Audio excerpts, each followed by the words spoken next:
Welcome to my YouTube channel ఎగ్నా educational zone. School attendance యాప్లో class teacher mapping, subject mapping, language మ్యాపింగ్ని ఎలా పూర్తి చేయాలో ఒకసారి తెలుసుకుందాం. వీటిని కనుక పూర్తి చేయకపోతే మనం ఇప్పుడు FA1 మార్క్స్ని అయితే ఆన్లైన్లో ఎంటర్ చేయలేము.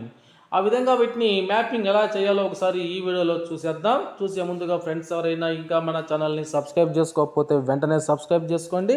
అదేవిధంగా వీడియో మీకు నచ్చినట్లయితే ఒక లైక్ చేసి ఛానల్ని సపోర్ట్ చేస్తారని ఆశిస్తూ, ఇక విషయానికి వచ్చినట్లయితే స్కూల్ అటెండెన్స్ యాప్ని మనం ఓపెన్ చేసిన తర్వాత మనకి మన లాగిన్లో మన యొక్క యూజర్ నేము మరియు పాస్వర్డ్ని ఎంటర్ చేసి దాని కింద ఉన్నటువంటి క్యాప్చా కోడ్ని కనుక ఎంటర్ చేసి దాని కింద ఉన్న సబ్మిట్ బటన్ మీద క్లిక్ చేసినట్లయితే, లాగిన్ బటన్ మీద క్లిక్ చేసినట్లయితే లాగిన్ అవుతుంది. తద్వారా నెక్స్ట్ పేజీ మనకి ఈ విధంగా ఓపెన్ అవుతుంది. ఇక్కడ మనకి క్లాస్ సబ్జెక్ట్ టీచర్ మ్యాపింగ్ అనేటువంటి ఐకాన్ కనిపిస్తూ ఉంటుంది. దాన్ని మనం సెలెక్ట్ చేసుకోవాలి. దాని మీద కనుక మనం క్లిక్ చేసినట్లయితే నెక్స్ట్ పేజీ ఈ విధంగా వస్తుంది. క్లాస్ టీచర్ మ్యాపింగ్, అదేవిధంగా సబ్జెక్ట్ టీచర్ మ్యాపింగ్ వస్తుంది. మొదటగా మనం క్లాస్ టీచర్ మ్యాపింగ్ ఎలా చేయాలో తెలుసుకుందాం. కాబట్టి మనం ఇక్కడ క్లాస్ టీచర్ మ్యాపింగ్ మీద కనుక మనం క్లిక్ చేసినట్లయితే మనకి నెక్స్ట్ పేజీ ఈ విధంగా వస్తుంది. ఒక ప్లస్ సింబల్ వేసి మ్యాప్ న్యూ క్లాస్ అని వస్తుంది. ఇక మనం ఆ ప్లస్ సింబల్ మీద కనుక మనం క్లిక్ చేసినట్లయితే దానికి సంబంధించినటువంటి పేజీ, నెక్స్ట్ పేజీ ఈ విధంగా వస్తుంది. సో ఇక్కడ సెలెక్ట్ మీడియం అని ఉంది. మీడియం దగ్గర మనం తెలుగుని సెలెక్ట్ చేసుకోవాలి. అదే ఆంగ్ల మాధ్యమం అయితే ఇంగ్లీష్ని సెలెక్ట్ చేసుకోవాలి. అదేవిధంగా క్లాస్ని సెలెక్ట్ చేసుకోవాలి. క్లాసుని మూడో క్లాస్ని డీల్ చేస్తున్నాం కాబట్టి మూడో క్లాస్ని సెలెక్ట్ చేసుకున్నాను. సెలెక్ట్ చేసుకొని కింద సబ్మిట్ బటన్ మీద క్లిక్ చేసినట్లయితే మనకి ఈ విధంగా క్లాస్ టీచర్ మ్యాప్డ్ సక్సెస్ఫుల్లీ అని వస్తుంది. ఈ విధంగా మనం ఏ క్లాసులు అయితే డీల్ చేస్తామో ఆ క్లాసులన్నింటినీ కూడా ఈ విధంగా మన లాగిన్లో మ్యాప్ చేసుకోవాల్సి ఉంటుంది. అయితే ఇది ఎవరి లాగిన్లో వాళ్ళు మాత్రమే చేసుకోవాలి. ఇక తర్వాత సెకండ్ది సబ్జెక్ట్ టీచర్ మ్యాపింగ్ విషయానికి వచ్చినట్లయితే క్లాస్ టీచర్ మ్యాపింగ్ కిందే మనకి సబ్జెక్ట్ టీచర్ మ్యాపింగ్ ఉంటుంది. మనం ఆ క్లాస్లో ఏ సబ్జెక్ట్ని అయితే డీల్ చేస్తున్నామో ఆ సబ్జెక్ట్ని మ్యాపింగ్ చేసుకోవడానికి ఇక్కడ మనం సబ్జెక్ట్ టీచర్ దగ్గర కనుక క్లిక్ చేసినట్లయితే నెక్స్ట్ పేజీ ఈ విధంగా ఓపెన్ అవుతుంది. ఇక్కడ సెలెక్ట్ మీడియం దగ్గర మీడియాని సెలెక్ట్ చేసుకోవాలి.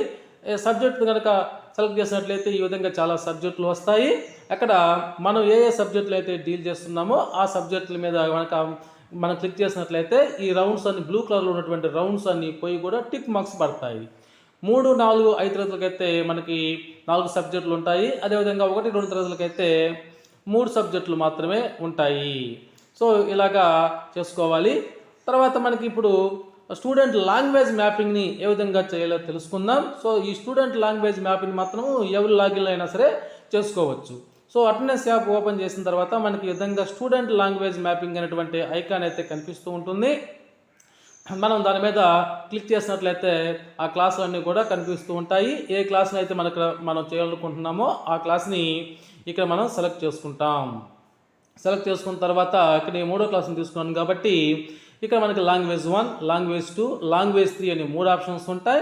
లాంగ్వేజ్ 1 అంటే మన ఏపీ ప్రాథమిక పాఠశాలలో తెలుగు, లాంగ్వేజ్ 2 అంటే ఇంగ్లీష్గా ఉంటుంది.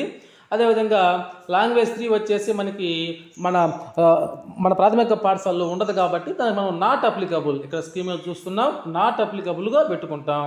లేకపోతే గ్రూప్స్ వచ్చేసి ఆటోమేటిక్గా డిఫాల్ట్గా అవే వచ్చేస్తాయి. మనకు ఉంది 2 గ్రూపులు కాబట్టి, మ్యాథ్స్, సైన్స్ కాబట్టి ఆ మ్యాథమెటిక్స్, ఈవీఎస్ ఆ గ్రూపులు మనకి డిఫాల్ట్గా ఇక్కడ స్క్రీన్ మీద చూపించినట్టుగా అయితే వచ్చేస్తాయి.